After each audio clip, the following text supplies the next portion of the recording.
નમસ્કાર, આપ જોઈ રહ્યા છો નેશન પ્લસ ન્યૂઝ. હું છું આપની સાથે હિરલ પંડ્યા. સાબરકાંઠાના ઈડરથી અત્યારે એક મોટા સમાચાર સામે આવી રહ્યા છે.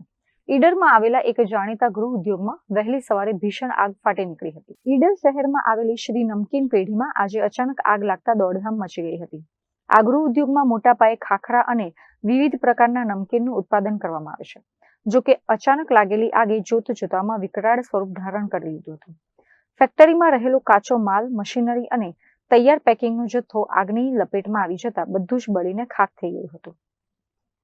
આગની જાણ થતાં જ સ્થાનિક લોકો મદદ માટે દોડી આવ્યા હતા અને તાત્કાલિક ફાયર બ્રિગેડને જાણ કરવામાં આવી હતી.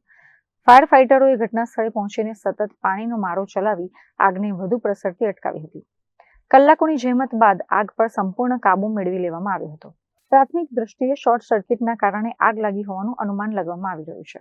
માલિકનો 8 વાગ્યાની આસપાસ કોલ મળેલ કે અમારી દુકાન છે જે કુટુંબ બાલ કલ્યાણની પાછળ નમકીનની દુકાન આવેલી છે, એ નમકીનની દુકાનની અંદર આગ લાગી છે. ઘટના સ્થળે પહોંચી માલુમ પડ્યું કે અહીંયા જે નમકીનનો જથ્થો છે, જે પ્લાસ્ટિક, નમકીન અને પુઠ્ઠાની અંદર આગ લાગી.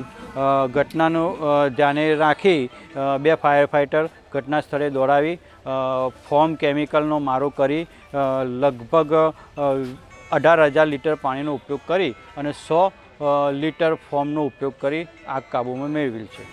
કોઈ જાનહાનિના કોઈ સમાચાર ના, કોઈ જાનહાનિ થયેલ નથી, ફક્ત માલને નુકસાન થયે છે. અત્રે ઉલ્લેખનીય છે કે આ ભીષણ આગના કારણે ગૃહ ઉદ્યોગના એકમને લાખો રૂપિયાનું નુકસાન થયું છે. જોકે રાહતની વાત એ છે કે જે સમયે આગ લાગી ત્યારે ફેક્ટરીમાં કોઈ કામદાર હાજર જ ન હોવાથી મોટી જાનહાનિ ટળી છે. હાલમાં પોલીસ અને ફાયર વિભાગ દ્વારા આગ લાગવાનું ચોક્કસ કારણ જાણવા માટે તપાસ શરૂ કરવામાં આવી છે. ઈડરમાં બનેલી આ ઘટનાને પગલે અન્ય વેપારીઓમાં પણ ચિંતા જોવા મળી રહી છે.